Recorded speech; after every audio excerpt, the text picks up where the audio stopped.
Hey guys, welcome back to the podcast. How you doing there, Lambert? Welcome back. There was a podcast listening. He goes, "Welcome, welcome, welcome." It's Armchair Expert. You ever listen to that one? No, It's with what's his name from Accepted, the main guy. Oh, No, different guy. But anyway, what is his name? He's got a good podcast too. Anyway, main guy from the movie Accepted. He's got a good podcast.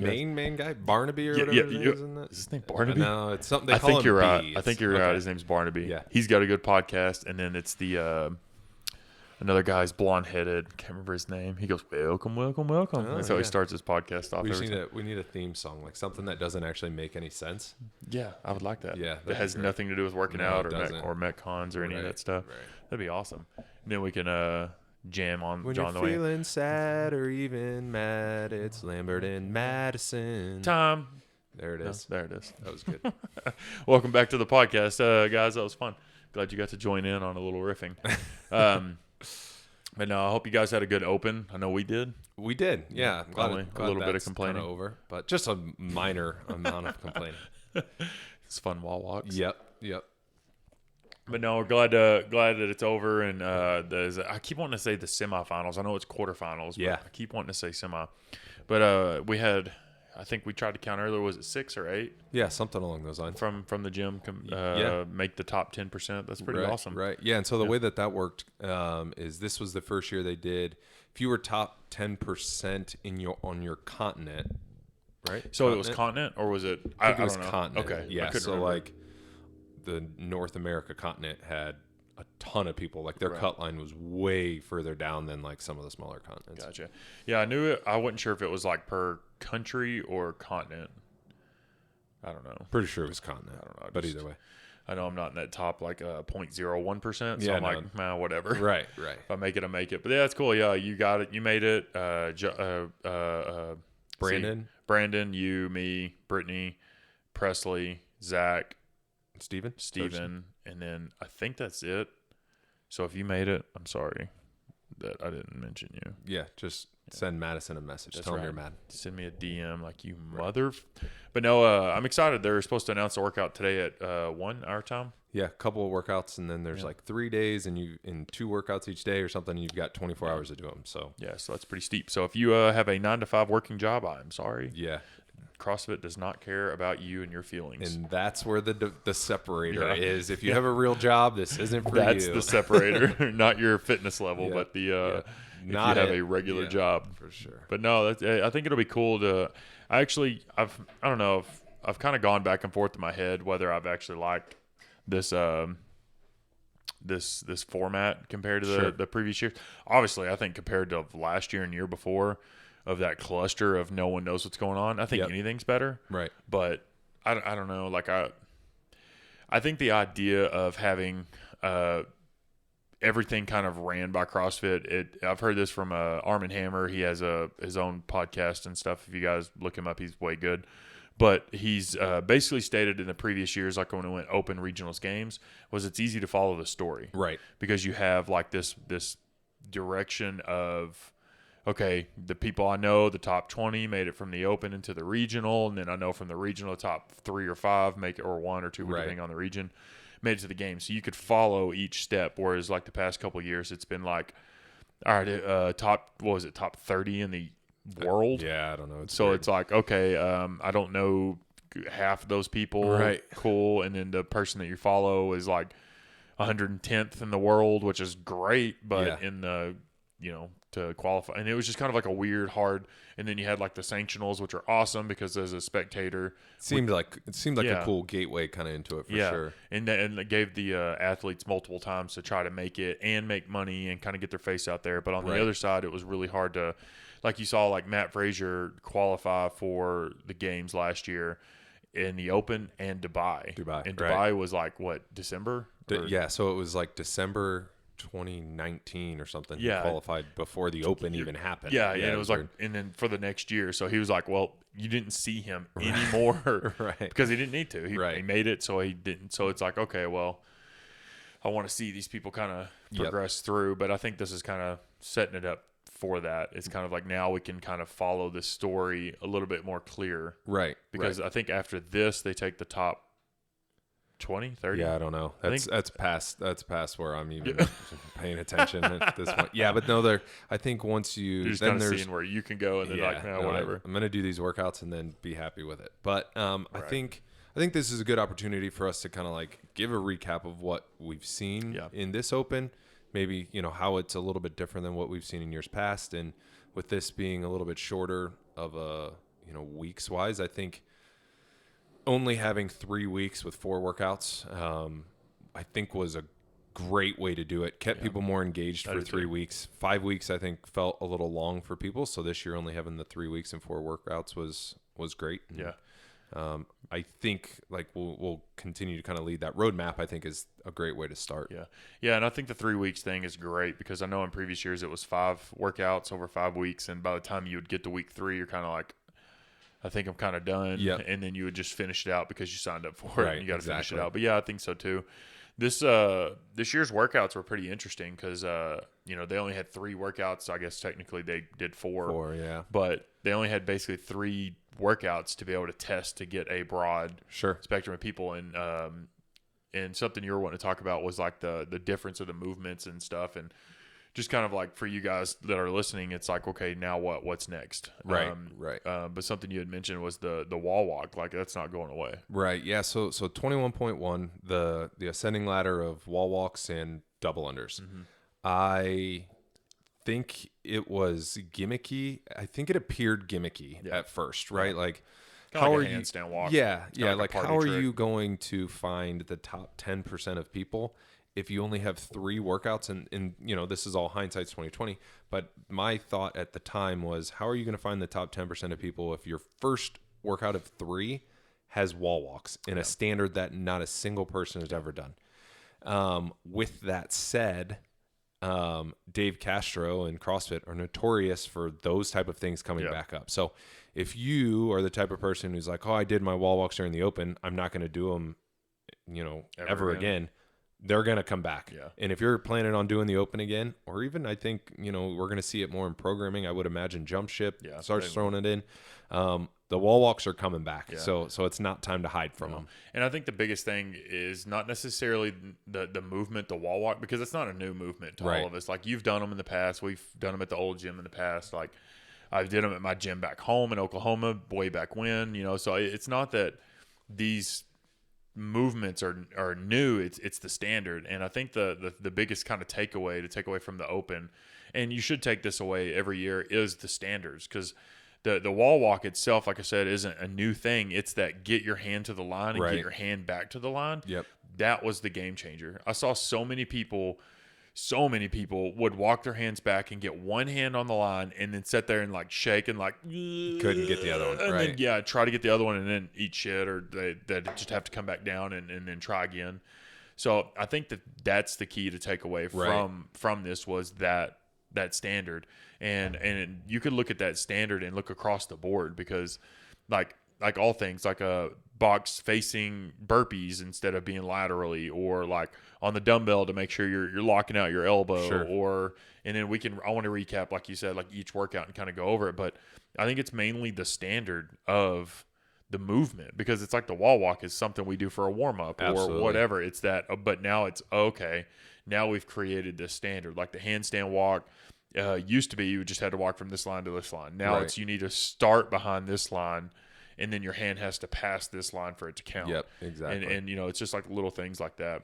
Yeah, and I think the wall walk. I did some yesterday just as like as an extra with the new Concept 2 bike, which was awesome. Little Did you couplet. You played with that? Yeah, I did. It's awesome. Cool. But I actually had Zach come over and tape the standard for my hands and feet, and just like, if I'm going to practice this, that standard is likely not going to change, just because it does make a whole lot of sense. Yeah. So my recommendation for anyone in terms of a recap, I would, if we do wall walks, whether you're doing it on your own or it's something that's programmed, whether you actually have someone come measure you or not is irrelevant, but that standard is going to be the same. Yeah. So if it's something that was frustrating for you the first time, I'd work on it, and I would work on meeting that same standard. I wish there was an easier way to do that standard, in the sense of like, if we're doing a pull-up, it's locked out elbows, chin over the bar. Right. You don't need someone to come over and do that, because like, let's say you're at your house and you're working out in your garage. damn, I don't have someone here to mark my shoulder, so I'll like try to figure it out. You know, it's like, okay, so it's kind of like the handstand push-up standards in the past, where it's like you need to measure your fist and see how far you can shove it up your, you know, like, it's stupid standard, but anyway, but like figuring out that standard. And then the other thing with the handstand push-up one was like, are my heels above the taped line? Even though I'm hanging upside down, I have no idea what's going on. Right. So it's like, that's the only thing that I wish CrossFit could figure out in these new movements, which I get it. They're just pulling out of their, like, they're like, yes, let's do this. This is a good standard. Everybody can do it. Cool. And then we'll just kind of like fine tune it as people do it. Right. Because the more people you have do it, the more you're going to see flaws in the standard and blah, blah, blah, blah. But like the biggest one that I think is hard is that. So like if we do program it for class or whatever, it's like, okay, I need to make sure I buy like a lot of tape, and you know, it's like it's like shit. Now I've got to have like 50 things ready for the class, and then also too, like, were you on the turf or were you on the wall? Yeah, that's true. So now, like, I mean, and that's first world problems in our gym. Right. It's like one of our handstand push-ups walls is on like we have turf right below it. So will the tape stay? I think it does. We had a few people do it during the open on the tape, so on the turf. So I think it does stay. But the other thing is that, but like, if you, like Lambert said, try that standard, at least get the what is it, 10 inches away from the wall? Yeah, I think that's the biggest piece. Like, I don't think anyone had any issue getting their hands to the front tape. You didn't see mine over. Really? Well, one of mine was, as I was going, I was starting to fall, and I hit, and I went to slap the other hand, and my feet hit the ground, then I hit, and then Brandon had to no rep me. But I agree with you. I think, I mean, that's a part of it, and that does make the difficulty up or down. But I believe I'm right there with you. I think it's that second line away from the wall, I think, was the biggest hurdle. Yeah, for sure. In a way, if you guys don't want to do like just straight up wall walks to practice that, is do a handstand hold facing the wall. You can do like a cartwheel up into it, or you can just do like a shitty wall walk into it. You know, just kick up.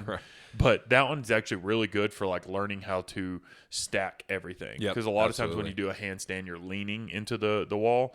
If you're doing facing, you kind of can't lean because you're going to be really far away. Right. But that's another way you can practice that standard, is just get comfortable being that close to the wall. Definitely. And I will say, if it's something that is programmed or something you want to do as an extra, if you ask any coach or really anybody in there, that's familiar with the standards, we'll come lay out the tape for you for sure, anytime you want. For sure. And so then, go ahead. Yeah, no, just that other piece of that workout, the double unders. If that, you know, that's, with that being the first week, I'm going to imagine that frustrated some people. So my only recommendation is keep working at it. I've seen so many people practicing double unders at the gym now. I don't know if you have. I know you went to was it Disneyland? Disney World. Orlando. I never can keep them. God, that's okay. I'm so jealous. Just saw the Millennium Falcon in your picture. Yep. Yeah, it was sweet. Cried. But yeah, so while you were gone last week, I saw a lot of people practicing double unders. We have that double under clinic coming up. Yeah, that'll be good. I believe it's the 17th. So if you guys want to do that and you haven't signed up for it, I think it's $110, which is pretty pricey. But you get a jump rope with the clinic. It's the cost of a jump rope. Yeah, exactly. Really expensive one. But yeah, so but also too, me and Britt are going to take the seminar as well. Cool. So if you're like, man, I can't spend that money on that, then we're going to take it just so we can try to learn some stuff as well that we can take away to help teach you guys. But I am proud of all of you for practicing the double unders and actually trying. What's funny is the other day we did double unders, and Britt was like, if you guys have mastered your single unders, practice your double unders. Yeah. And I had a few people come up to me and goes, I felt like that was directed right at me. Yeah. I was like, no. Why don't you just tape it right on my shirt? Exactly. And you need to practice. But no, so it's been cool. It's definitely just something you need to practice. But I think the double under comes up every year. It's not, again, that is something that will be in every single open. Yeah. So if you plan on doing this for the long term and you're tired of doing singles, you just have to practice that. But I think that looking back now, I think it was a good program to work out because it caught a lot of people off guard that they were not expecting. Right. They're like, yeah, it's just wall walks. And they get like one or two in and it's like, okay. Yeah, that's different. But I will say, like I mentioned, doing it not the full workout a second time, but doing wall walks with that standard a second time separate from when we did the open workout felt leaps and bounds better. Really? Yeah. It's kind of like you've learned the stand. It's kind of like the dumbbell snatch. Yeah. We had done dumbbell snatches before, and then when they introduced them in the, 17 point something, It was the second workout we did. 17.1. Okay, yeah. Because it was my first open workout. Okay, so when they introduced it was the first time they had done dumbbell snatches in an open. Right. And we'd done dumbbell snatches before at home. Like, I know that me and my wife have, Britt, we've done it a million times, but it was the first time with, like, the overhand trying to catch it and, like, all that stuff. And then, like, when we repeated it, it was like, oh, yeah, we've done these a million times. Exactly. I know what's going on. So I think it's the same way as that is, like, you kind of understand the movement now. It's like, okay, I typically do like 2 to 3 steps to get to the line, 2 to 3 steps to get back to the line. So I think it's one of those, like, you learned that process of the movement. So. Right. And if you're someone who did the open and did 21.1, I would just encourage you, go back, try it again. And maybe not the whole workout, but do work on those wall walks and start feeling it out for sure. I think so too. So. And then the repeat, the kind of touch on that one, the repeat, I think, watching you killing that the last few times we done burpee box jump overs, I'm like, I don't want to lose. This son of a bitch. Yeah, so 21.2 was the repeat of 17.1. Yeah. The key for me on that is it definitely seems like the dumbbell is a staple in the open now. Yeah. I think there's been good variations of how it's being used. Yeah. I think the dumbbell is a fun piece of equipment that is pretty accessible to everybody. And the amount of things you can do with a dumbbell is like, it's so wild to me thinking about like the hotel gyms I used to go into, like, oh, they only got dumbbells. Yeah. It's like, oh yeah, well, here's your laundry list of things you can do with that dumbbell. So I think it's kind of cool that they're keeping that in the open because it does change the game. Yeah, absolutely. Pretty good. But in terms of the workout, I think we saw a lot of people improve on their scores. Yeah. If they had There's a lot of people that didn't finish it in 17 that just like crushed it this time. Right. Yeah, I think I had like a 7-minute PR or something. Yeah. Well, again, 17.1 was my first ever open workout. But still, that's massive. Yeah, for sure. Yeah, I think Britt had like a 4-minute PR. Yeah. I had a 30-second PR. Yeah. Hey, it's a PR. Keenan, I know, had a PR. I'm not mad at it.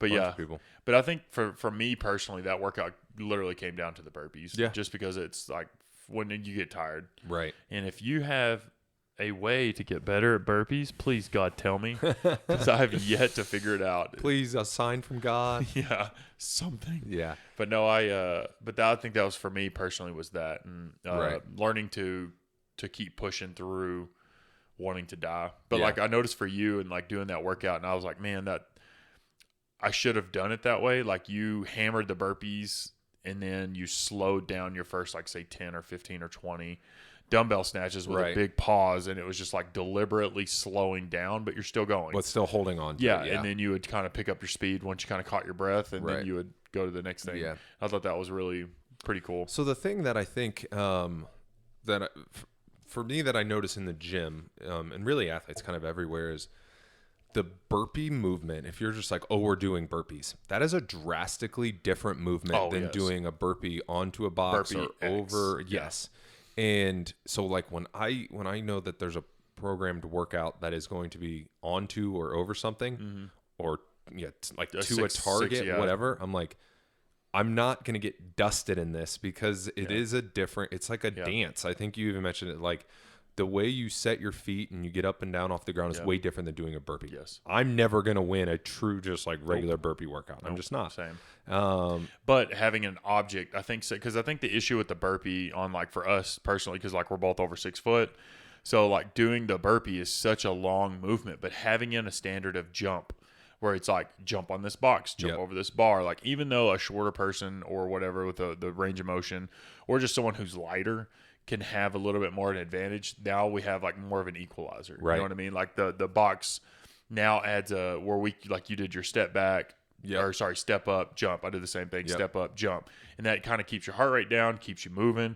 Whereas like someone who's lighter and whatever can like bounce back, bounce forward, jump up. Right. But you still have that jump. And we're both jumping on the same height. Exactly. Instead of it being like, I'm going to have to jump on a 30-inch box and you're jumping on a 20 because of height difference, you know? Yeah. But yeah, I agree with you. It's like you have to find that, like you said, that flow. Right. And once you find that flow of movement, it makes that movement so much better. Yeah. And I try to talk to you guys about it. Like, yeah, you do. But I mean, I don't mean to be like, well, how I do it because it's the best. But no, but it's the most efficient. I think is so the burpee movement onto or over something if it's going to be in the open, it will never be a true burpee. No, it's just impossible to judge, and it'll likely never be to a target because that's really hard to judge as well. Yeah, because like before, what they did with the target was you got a tape measure, you put it at the end of, like, you pulled out, I think it was 6 inches above your reach.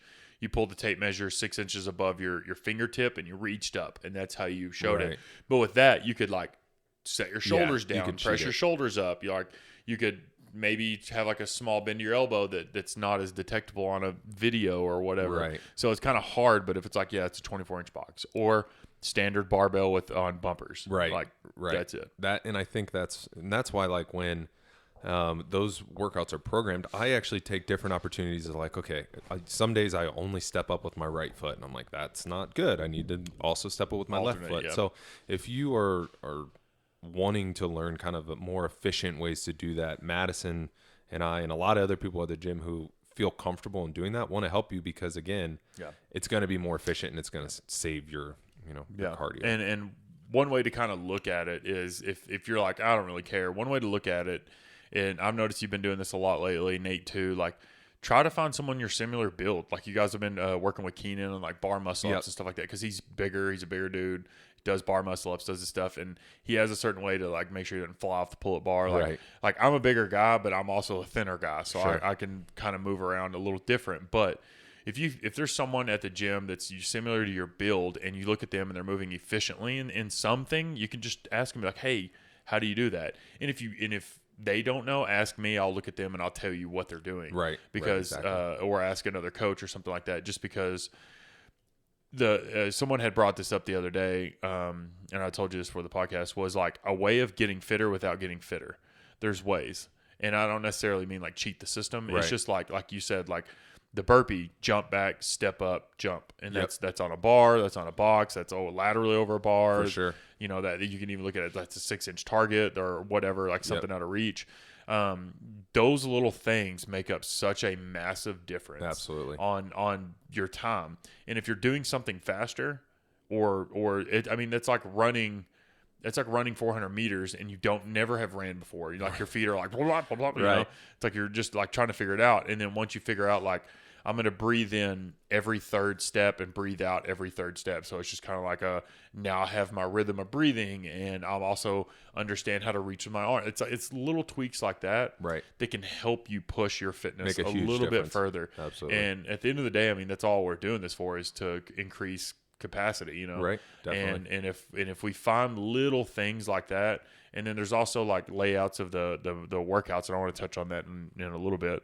But if there's someone that's your build, your size, your height, your whatever, talk to them. Just be like, hey, how'd you figure out to do that? Or what are you doing in that, like, kind of like the wall walk thing? It's like, if you find another person has long arms, how many steps are you taking? Like, what are you doing with your legs? You know, because it helps so much to see someone your size or whatever that is do the movement, and then you go, okay, cool, that's how they're doing that. Yeah, and that's the great part about our community, is we've got a group of people that want to help each other and be there for one another, and it can be definitely beyond the coaches at the gym that can help people fine tune the different movements. Yeah, and if you don't go to our gym, that's the big thing I try to push, is none of our members think that they're a better coach than any of the coaches, but they're not afraid to help. Right. I would rather have a room full of people that aren't afraid to help, but if they're kind of getting in over the head, coach, can you help this person? Yep. Because like if I have 50 eyes on people rather than just my 2,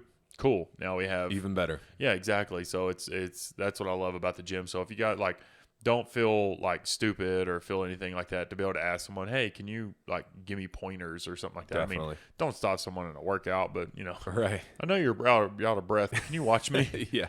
Like, come on. Yeah, exactly. But no, I think that's a good way to look at that workout is that, because I think that made such a massive difference doing the step. Because then at the end, you had stuff in the gas tank. You were jumping. Right. Just over the box. Jump. Yeah. So it made such a massive difference to save that kind of energy for the end. For sure. Yeah. And I think, to wrap things up for 21.2, we're /17.1. We're not going to see that again. I don't think there's ever been an open workout repeated 3 times. Maybe, but it's super rare. Unlikely. But the dumbbell snatch and the burpee onto or over something, not going to go anywhere. Yeah. So whether it's in the open or just programmed. Yeah. So I think those are movements we'll keep seeing again. Yep, for sure. On the last one, I think this one was such a huge separator. We got a twofer. We got a two for one. That was great. Thank you. Got it at Target. It's real nice.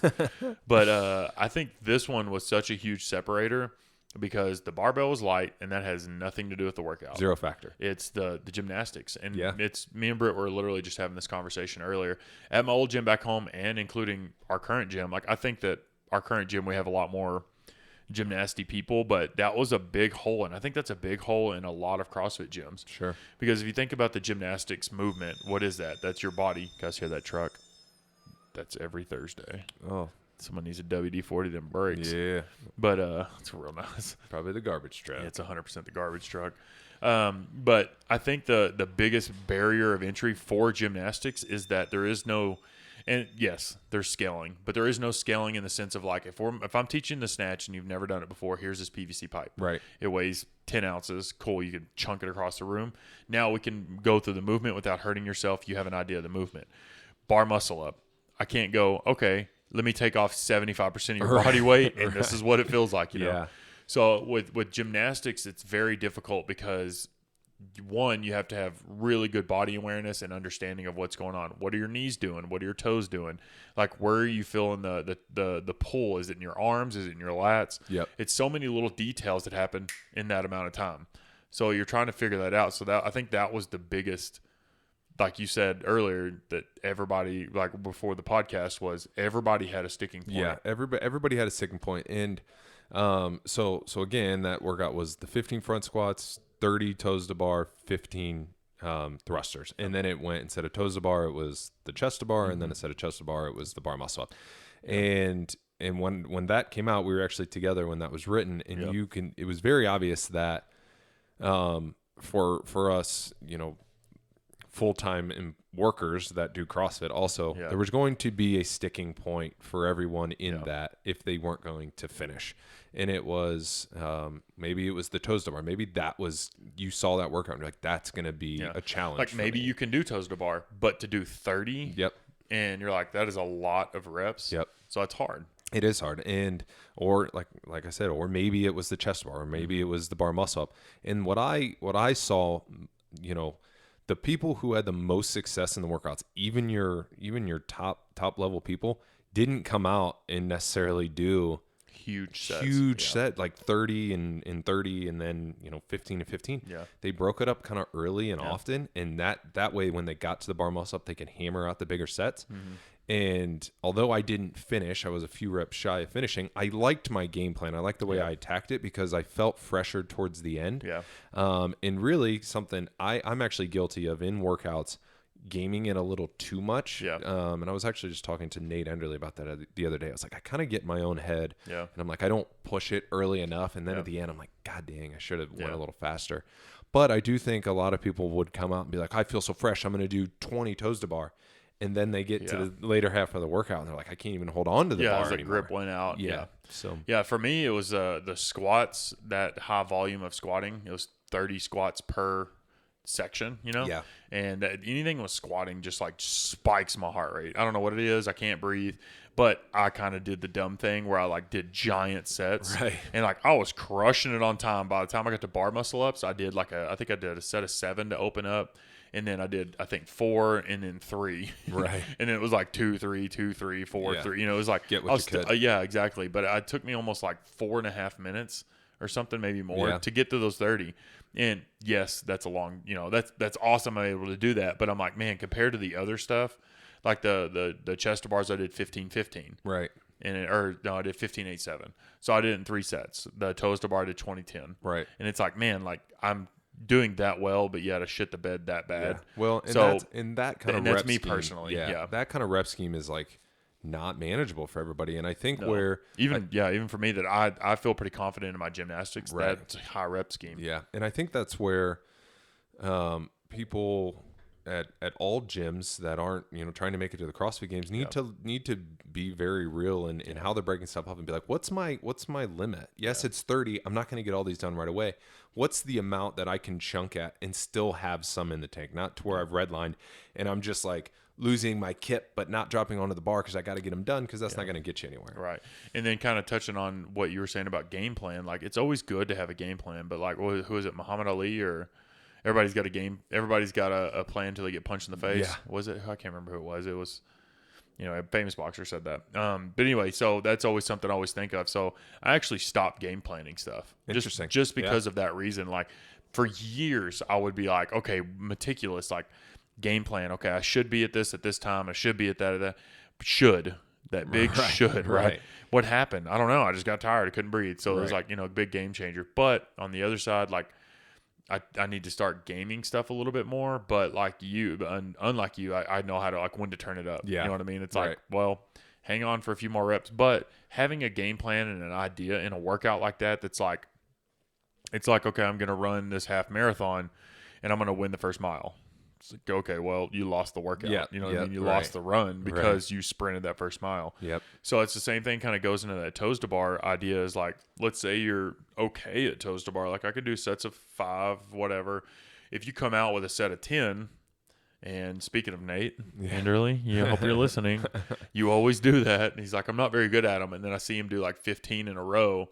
And then he does ones from that point out. And I'm like, dude, was that worth it? Yeah, just because you can doesn't mean you have to, especially in those workouts. Yeah, exactly. So I think that workout showed like a kind of a big hole for a majority of the people in CrossFit. I won't even say our gym. Just because the pull-up thing is so difficult. And something that me and Britt were talking about earlier was doing like specific programming for you guys that want like, okay, well, I can do chest to bars, I can do pull-ups, I can do butterfly pull-ups, I can do butterfly chest to bars, but I can't do a bar muscle up. Right. Or I can do some pull-ups, or I can't do any. Like, and that's the next step. And I'll kind of touch on what I was about to say, but that's the next step that I think that makes gymnastics so hard, is because it is very specific to each person. Like, what level are you on? Like used to when I was doing the programming, I'd write out like a bar muscle up practice. And I'd literally have to think of 3 to 4 different workouts, trying to keep in mind of, okay, so I need to write for Corey Shimada. Yep. Who's the freaking gymnastics beast that, if you guys still don't know, he is a silent killer when it comes to these things. He makes anything body weight look effortless. Yep. But I would think of him all the way down to the person who has never done a pull-up. Yeah. And it's like, okay, so how do you fill the gaps in between? Right. Because it's like, okay, I've never done a pull-up, so I'm going to practice ring rows, maybe some jumping pull-ups, and that's cool. Next step up, what do we do? So it's like writing the program or writing these workouts for people to help to help you progress through those movements is pretty hard. Right. Well, because go ahead. Not too long ago, you did a really good toe to bar progression. I remember it was that. and it was right when I started shadowing, and I was like, this is awesome. Like you had everyone's attention, and you were grasping all of those people that you're mentioning, the people who can go and do 15 to 30 unbroken, and the people who are trying to get their first one, and that was awesome. Cool. Thanks, buddy. Yeah, you're welcome. Get a new tattoo? Not yet. I've never seen that one. It's got it over Christmas. It's my wave for those of you on YouTube. I've never seen that one. Yeah, that's cool. But anyway, yeah. So a little ADD moment. But no, and that's what I was thinking of that day. Like I even prefaced each class, if you might remember it or not, is I was like, all right, I'm going to start from the beginning as if you've never done this. And we went over kip swings, knee raises, knees to elbow. And then it was like toes to bar, and then other things like diving into the bar or starting underneath the bar. Like it's small things like that make the biggest differences in the gymnastic movements. Absolutely. Like, I'd say 9 times out of 10, when someone's like, I can't do more than 2 pull-ups, I can't do more than 2 toes to bar, it's because their approach to the pull-up bar, meaning where are you leaving the ground and grabbing the bar? Right. Are you underneath the bar or are you behind it? Bar muscle up, you need to be behind it, right, because you need that momentum swing. Anything else, if you have a momentum swing, you're going to be off. Right. And it's only going to exaggerate the more reps you do. Sure. Unless you have like extreme amounts of strength to control it, but even that, you're wasting energy. Sure. So I think that, but I appreciate that. That was a good day. I remember that day. Yeah. I liked that day. Yeah, absolutely. And again, like I've said with these other ones, the toes to bar, chest to bar, and some version of a muscle up, every open workout. Yeah. So at least now, because I think it was that same year, the same 2017, was the first year they had bar muscle ups. Right. And it's always been ring, and then that year was the first year they had bar muscle ups, and I think they've alternated now. yeah, it seems like they had both in that workout. Oh, that's right. I think they had a bar muscle up. 18, and they had both. Was it 18? Okay. Yeah, 18 they had both. Yeah, they had both in the same workout. So I guess this now it's like 20 or 19, 20, now 21 has been alternating. Yep. But yeah, so it's just, I mean, that's just another thing that it's like you need to figure out where you're at skill level wise. Like, is it, because I mean, being heavier makes those pull-ups harder. Right. Not necessarily saying like you need to be lighter in order to do pull-ups, because I know like plenty of, like, you guys are big guys. Plenty big. Yeah, plenty big. And you're up there doing bar muscle ups and ring muscle ups. We're huge. Huge. But yeah. So I think that looking at it that way, like, where are you at in your level? Like, are you still using a band? Or are you not? Like, what is the best ways to get there? And then the other side of it too is, are you wanting to put in a little bit of extra work to get that? Yep. Because like we do practice them, like you mentioned earlier in class, like we go over technique and stuff, but 9 times out of 10, it's all right, we're doing bar muscle ups today. All right, well, how do I scale it? Yep. Okay, we're going to do, but I will say that you guys have been pretty good about doing like the jumping box bar muscle ups, the doing like chest to bar, strict pull ups, like just trying to build strength in those things. And if you never get one, you never get one. But, and it's cool to practice it. It does come down to everyone's individual goals. Like if you're like, hey, I buy the Open next year in bar muscle ups come around, I don't want to be afraid of it. Like I want to be able to make sure I get a couple. So you at least get one. Yeah. Then it kind of starts now. Yeah. You know what I mean? We had a bunch of first timers get their bar muscle ups. That's awesome. We give some shout outs. I know Nikki got one. Yeah. Nikki got one. Hope got one. Presley got one a week before, I think it was, and she was so excited, and then she lost it the next day and didn't get one in the workout. But Audie was close. Audie was super, super close. Yeah. I'm trying to think. Ludwig had got one the day before, and then he did. I think he missed all the ones in there because he was so tired from the pull ups. Well, it's funny. Yeah. He I saw that class get started. And he got one right before the workout. Yeah. And then, when under fatigue, then it's a little bit different. But and then I'm trying to think of who else. But yeah, we had a bunch of firsts. I'm pretty excited. So congrats all you guys on getting that. Right. Yeah. It's if you're so a first timer, good job. Welcome to the club. Yeah. It's so much fun. It's so cool to be able to say you can do that. Right. Whether you ever do it again or not, you did it. Exactly. But yeah, I'm trying to think of anything else with that one. But for me personally in that workout was the squats. It was just, I don't know.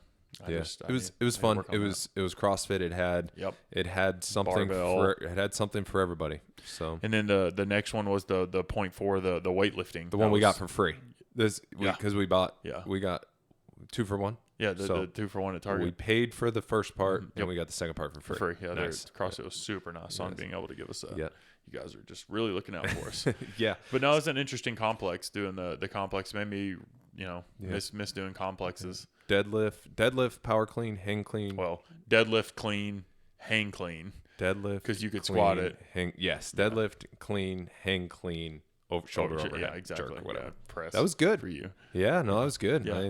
I enjoyed that one. And I mean, I don't know that we need to get down a huge rabbit hole with this. That's not, I mean, you could program a million different complexes, but how does it feel under fatigue? I think it's just for everybody, it's working on those Olympic lifting skills. And like yesterday we did, I believe, no, was it yesterday? Yesterday we did the EMOM workout with the weightlifting after. Was it 2 days ago. Yeah, that sucked. So we did. God, that was. When the scoring says your score is each round that you're able to complete, lets you know that well, you're in for a long ride. Right. And talk about gaming. Yeah, that was 100% gaming. Totally game that one. But yeah, so that workout was do the workout, and then right after it was like a 12-minute window to find a 2 rep max hang power snatch. Yeah, that was good. I think it's cool that Jump Ship's kind of throwing more of those into it, where it's like workout, now find a weightlifting under fatigue. Like, I know that like a lot of people on that workout were like, why does 135 feel so heavy? Right. It's like, that's why. Right. Because if you think about the open workout, so for me, whenever I finished the 0.3, and I literally laid in the floor for 3 minutes. Yeah. I didn't move. Right. Because I remembered the top guys there didn't make their first lift until 3. So I was like, I'm gonna use every bit of that. They weren't quite sprawled on the ground like you, but drooling. And like I literally was drooling. So yeah, they weren't feeling the effects that maybe I'm fitter than them or something. I was able to go harder. I like that. God. But anyway, But no, it's under fatigue being able to get up, pick up a barbell, and kind of like get your shit together and kind of like get your sights on. Right. Like, okay, I need to get this back up, and then I need to make the lift. So I think with that one, like you said, it's just getting better at your Olympic lifts, and then also too like finding your like where is your strength, and then applying it to something like that. Right. Like me and you both power cleaned everything, Right. because I'm not squatting that, Yeah, especially after doing 90 squats. Because Well, and that's all looking at your strength. Like Right. a lot of people are way better at squat cleans. Yeah, like like- if that's what you want to do because you're gonna get the Yes, lift, do it. Then do it. Yeah, for sure. 100%. But like I know that you should squat it because you can do more in the squat theoretically. But like we personally we have a stronger pull than we do a squat, so Right. we did that. But I just remember doing that. Like everybody was screaming at me. My eyes were closed. I bent down, hook gripped, set, and then pulled. And when I stood up, apparently I had 1 second left of that frame. All right, which counts. It counts because Shot if clock. you pick the bar up, yeah, exactly. Yeah. If you pick the bar up and then the time ends, you have to complete the lift. Mm-hmm. But I remember I cleaned it, came down, and I was like, all right, let's get through this and see. And I hang power cleaned it, and I was like my eyes, I felt them get real big. I was like, oh, Ooh, shit. I can get this overhead now. I didn't have that thought. Now it's you have to get this overhead. Like you practically great. press it. Yeah. That's the weakest part of the entire movement for me. So I was like, so I jerked it and I caught it and was like, holy shit, it's there. And then my elbows bent a little bit and I was like, oh no. And then I pressed it back Yeah. out and I was like, okay, stand up. Right. And I almost lost it. But it was like I literally couldn't see anything because of how tired I was. I just like going through the motions fully exhausted because I've just done it so many times. But yeah, Right. for me, it was the jerk that was the deciding factor of but whether you I was got gonna- it. Yeah. And I do think, like you mentioned, I think it's good when these things are programmed because most of the time in an open type setting, you are going to see that heavy lift or complex come after Post, the Metcon yeah. portion. So that's why I think those things are getting. And I think a programmed. lot of it is just kind of because I know the first time they did that, I believe was in 17 or 18. I believe it was 17. Yeah, it was 17. So because it was my first like full year here. That year they didn't do like a minimum work requirement in the workout. It might have been 1 rep, but it was the workout was like dumbbell squats and burpees over the dumbbell. Oh, that was 18. Oh, was it 18? Yeah. Okay, so Yeah. that was the first year I think that they did a big lift afterwards. Yeah, and it was a clean. Yeah, it was like was it just a clean? Yeah. And I remember there was gyms out there that had their weightlifting guys sign up for the open just in case. Yeah. That came out and they were hitting huge numbers like 450 or some god awful amount, and it was like Time shooting capped way on up the there. first part. Yeah, exactly. Yeah. Yeah, they're like, I got 1 rep on the workout, and then I got a 430 clean. Yeah. And it was like, okay, and when they shot their team way up to the top because they got first in the world. Right. So I think that this year they basically tried to make it to where you have to earn it. Right. Like you have Absolutely. to get there, earn it. But I mean, even this one was start that 7-minute window once you finish the workout. If you do, if you don't, start at the 15-minute mark.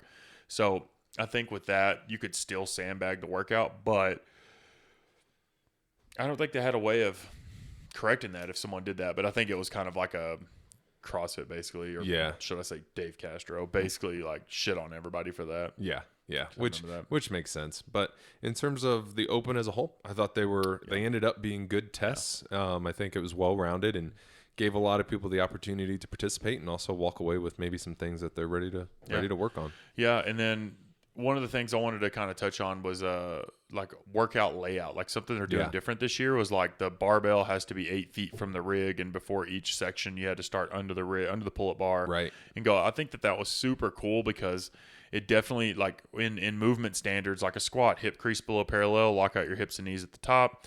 I think it's cool to have a standard because a lot of people is like depending on the gym layout or your creativeness, Right. to create like the best kind of layout for the workout, because that is something that someone had brought up to me to talk about was how like whenever we see a workout and we think about the gym, like used to when I was writing the workouts, like I would think about the gym, like where am I putting the rowers? Where am I putting your jump rope? Which way is the barbell going to face? Like, how long does it take to get from point A to point B?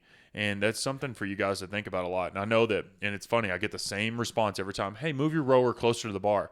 Why? So I don't have to walk and get my rest? Right. I wanted to have that built-in rest. You know? Right. That is another way of increasing your fitness without technically increasing your fitness. Right. You know what I mean? Like being able to have that, like, I'm going to put my rower here, and it's basically going to be like 2 or 3 feet away from my barbell. That way I can make a quick, or as soon as you step off, I don't know, I keep using rower, but as soon as you step off the rower, you're right there laying down where your burpee is going to be.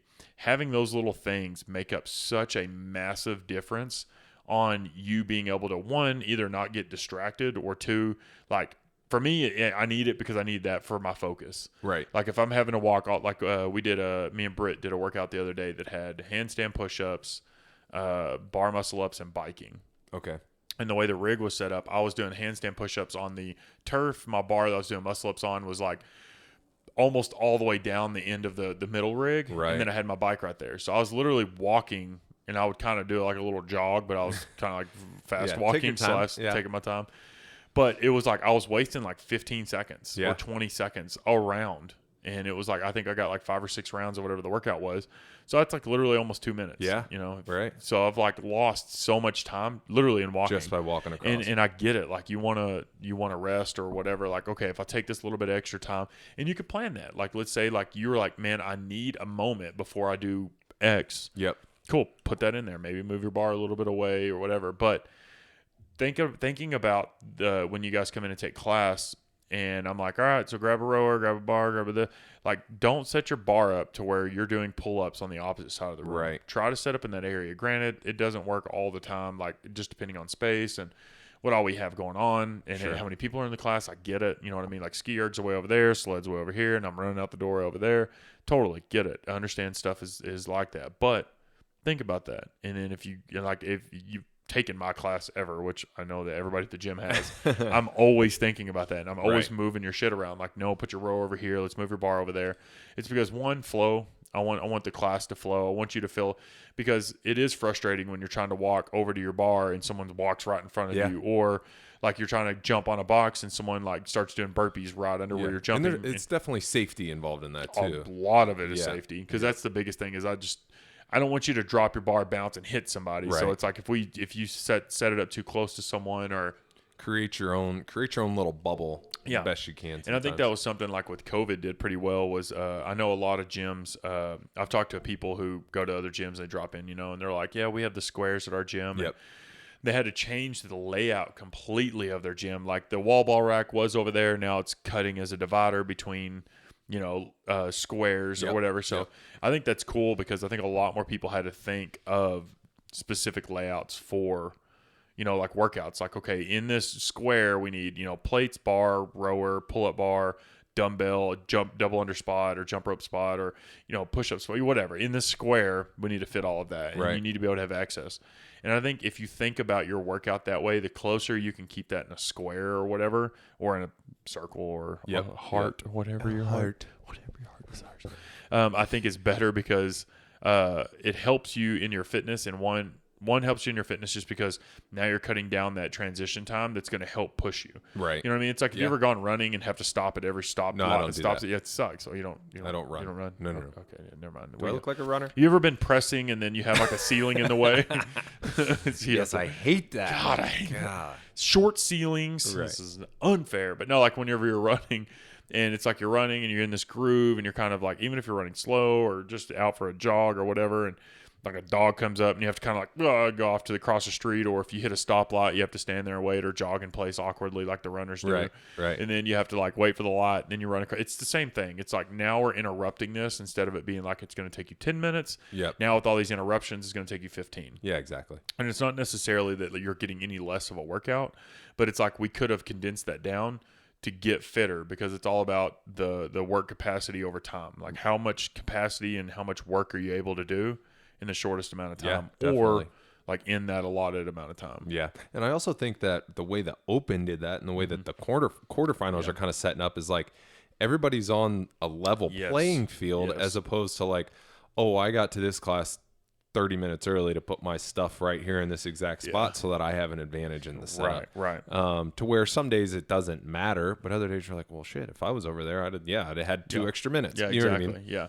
Yeah. So no, and I agree, and that's something for you to think about, because someone had asked me like, what's they go, I've noticed that you always put stuff certain ways. Like, what is that reasoning for? And I'm like, well, here's the reasoning. And that was they're like, yeah, I should talk about it. So I think it's cool because it's something that we think about, and I know that you think about because I've seen you do it so many times. Yeah. And I definitely do it too. Like, I think of like, where are my handles when I lay my jump rope down? Because when I step up to it, I want the jump rope to be behind me so I could start my first one. Or like when I drop the barbell to the ground and I turn whichever direction, like, am I having to hurdle over 50 barbells in order to go run outside, or do I have a straight path? Right. You know, so it's just little things, little details like that help so much on just creating better fitness. Yep. And then I think in doing all that, it will definitely keep your focus and keep you from getting frustrated, because the more frustrated you get, the less you want to do the workout, and then burnout happens, and you don't want to play that game anymore. Yeah, and I think just everybody kind of, when you're aware of your surroundings, and like communicating with the people in your class of like, here's where I'm going to do my double unders. Not all of a sudden you guys are about to do a burpee and you head collide because nobody talked about it. Just kind of being aware of what's going on. If it's not something that you've set up or the other coaches have like set up, this is where everyone's going to do it. Just kind of communicate with the people around you. And like that is so important. Talk to someone, because so many times I've had people that come up to me like, hey, I was set up there, but so-and-so moved their box in that way. Yeah. I'm like, okay, did you say something to them? Yeah. And they're like, no, I just didn't want to be rude.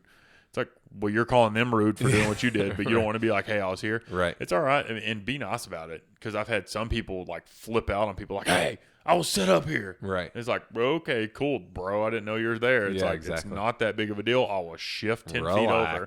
Yeah. But yeah, so it's, communicate with people around you. Like, if you're like, man, I really like that pull-up bar, but so-and-so's there, go ask them like, hey, are you using this pull-up bar? Is it cool if I share with you? Right. Or can we split the difference in the area so I can kind of have some area over here? Right. Like, communicate with them, because we're all there for the same reason. We all have a great community. Right. Everybody is nice at our gym. Like, I can't think of anybody who's a freaking dick. No. Sure I could name drop. Yeah, name drop. Hey. No, I got nobody. but no, I think we have a pretty good. The tea, spill the tea. Yeah. But I think we have a really cool gym in that aspect. Like, everybody is pretty nice to everybody. Like, for sure. Like, when no one's really like, this is my time and I'm trying to make it to the games. So you need to quit stepping on my toes. Right. But no, I think that's just another really good takeaway. It's been a while since we've done the Open. I think just how things get set up, I think was a good reminder for us. And I also think that there's a lot of people who are like, okay, like I said, this what's next, right? Like, how am I going to stay motivated? How am I going to make sure I'm not getting burnt out? Because I had this kind of these 3 weeks of like something to look forward to and like push myself more than I usually do. The weather's getting nice, but like, what recommendations do you have for people who might be like, oh, what am I going to do next? How am I going to stay motivated? I think the motivation aspect is because that's what we're all looking for. We're all looking for that, like, that little spark to give us the motivation. It's like sometimes you have that dip, you know what I mean? And you can recognize it, see it, and accept it and get through it. And what I mean by get through it is just like take that lull and then you get back on the main road, right? That little high.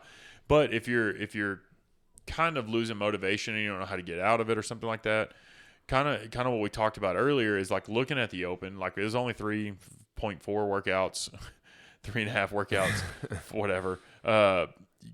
Look at those 3 workouts and say, okay, was it the wall walks? Where did I fail? Okay, how do I get better at that? And then you can focus on that just to kind of keep your interest peaked a little bit, because it's, at the end of the day, I think those are the things that kind of keep you excited. And that's what makes CrossFit fun, is that there is like this huge array of movements that you're trying to get better at. And if you just look at the macro view of like, oh my God, like I need to get better at that, I suck at that, I need to add more weight to that, like, okay, well, I can't do more than 3 of those. Like, if you look at the whole macro view, you're going to get really overwhelmed and even more discouraged. Right. But if you look at the micro view of each workout, just be like, okay, in that last workout, chest to bars, I could only do like 2 or 3 maybe, and then it turned to pull-ups. Okay, so how do I get better at that? Okay, I'll do more strict pull-ups, maybe do some rows to help out with my back or something like that to help build some strength. But I think for me personally, just kind of looking at that is like what's going to not necessarily make me better at the Open for like competing and trying to make it to the whatever. Like, it's just looking at that as like, okay, here's the bar that I have set for myself. what is a way that I can increase that bar? What is a way that I can raise my fitness just a hair? Whether it's like I got 5 pull-ups this time, I want to be able to get 6 next time. So it's like I want to be able to get 1 better. And I think for me personally, that's how I would approach it. So if I was you guys, like, try to look at it that way. And if you're at a loss or like, okay, well, how do I get better at this? Ask me, ask Lambert, ask a coach, ask Brett, ask Zach, anybody. Carlos, he's got tons of ideas. How much time do you have? Yeah. How much equipment do you need? That's the question. Just kidding, Carlos. But yeah, so I mean, like for you, like what are you like? What are your thoughts for like moving forward here now? Like once quarterfinals are over or whatever. Right. Yeah. So I always have, and this may not work for everybody, but I always have to set myself little goals for the future. So, like in terms of, for me, nutrition is always a big thing. So like right now, I just got back from a vacation where I was just like, I'm going to take this time. Sloppy mess. Yeah, I'm going to eat. Yeah. I'm going to, drink beer. I'm going to do whatever. But now I'm home and I'm like, okay, I'm going to do these quarterfinals and I'm not going to drink until X, right? Yep. And to me, that's like, I enjoy those little challenges. And not everybody's like that, but everyone needs to set some sort of goal. And I think we're seeing a lot of people who are doing some extra stuff already. Mm-hmm. In preparation for maybe things they have this summer, maybe preparations for the Open coming back next year. And I will say that we're getting into like my favorite time of the year where, the garage door can be open a little bit more. Sun's out. There's workouts where you can come in and like take your stuff outside and do it there, So if you're someone who's like, I'm feeling kind of burnt out, I don't really feel like going, push through that because we're getting to a point where winter's coming to an end. It's going to be nice outside and we mix in a lot of fun things on top of the fitness. I think you kind of touched on a good point, like a good idea there is like if you're getting burned out and coming to the gym, like if you're an evening person, morning's a little harder just because it's early morning.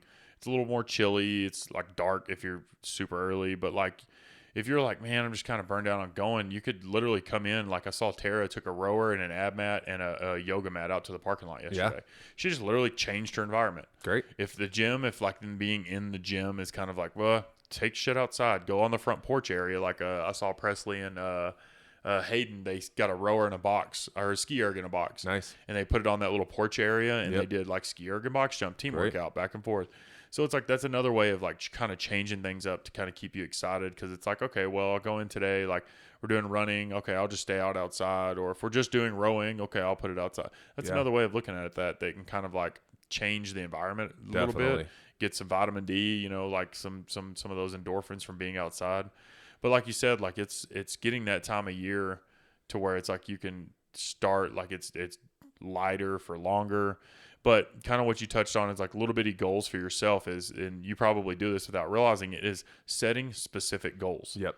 Like you said, like I'm not going to drink beer or whatever until this point in time. Like I'm going to make myself from what is today, April 8th, not until May 8th that I can have an alcoholic drink or whatever. Right.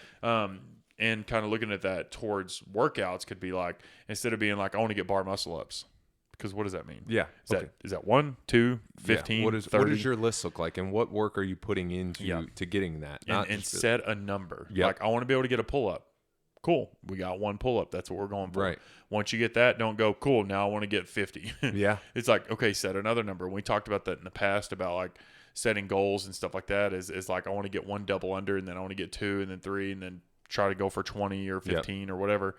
Like, whenever you're trying to keep yourself motivated and you're starting to kind of hit that lull or not really excited anymore, is figure out where you're at, what are your numbers. Maybe you go in and test a few things, and then from that point on, now your goal is to meet that new number of whatever. Yep. I know that like sometimes people will look at the leaderboard and they'll use that to help keep them motivated, even though it can be a demotivator. Yeah.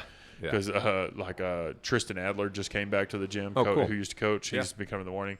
He goes, man, I think he took off for like 4 or 5 months just from like traveling and work and stuff.